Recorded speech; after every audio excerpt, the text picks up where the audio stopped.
السلام علیکم۔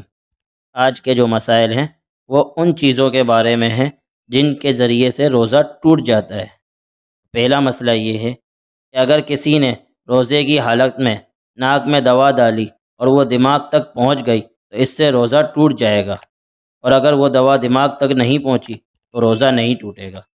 دوسرا مسئلہ ہے اگر کوئی شخص نہاتے وقت یا کلی کرتے وقت اگر اسے روزہ یاد تھا اور پانی حلق میں چلا گیا تو روزہ فاسد ہو جائے گا، قضا واجب ہے، کفارہ نہیں آئے گا۔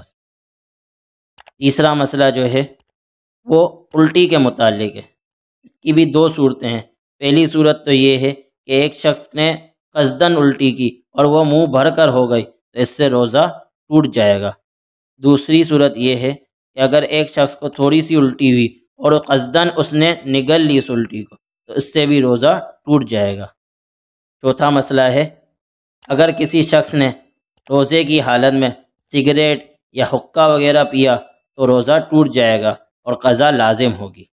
پانچواں مسئلہ ہے اگر کسی کے منہ میں گوشت کا ریشہ اٹکا ہوا ہو یا روٹی وغیرہ کوئی اور چیز ہو، پھر اسے وہ ٹوتھ پک سے نکال کر کھا لے، منہ سے باہر نہیں نکالا، یا خود بخود حلق میں چلی گئی، تو پھر یہ دیکھیں گے کہ وہ جو چیز تھی وہ چنے کی مقدار کے برابر ہے یا نہیں۔ اگر چنے کی مقدار سے کم ہے تو روزہ نہیں ٹوٹے گا، اور اگر چنے کی مقدار کے برابر ہے یا اس سے زیادہ ہے تو پھر روزہ فاسد ہو جائے گا۔ چھٹا مسئلہ ہے کہ روزے کی حالت میں نسوار استعمال کرنے سے روزہ فاسد ہو جائے گا، قضا لازم ہوگی، کفارہ نہیں۔ ساتواں مسئلہ ہے روزے کی حالت میں اگر کسی شخص کی نکسیر پھوٹ گئی اور نکسیر کا خون پیٹ میں چلا گیا تو روزہ فاسد ہو جائے گا، قضا لازم ہوگی، کفارہ نہیں۔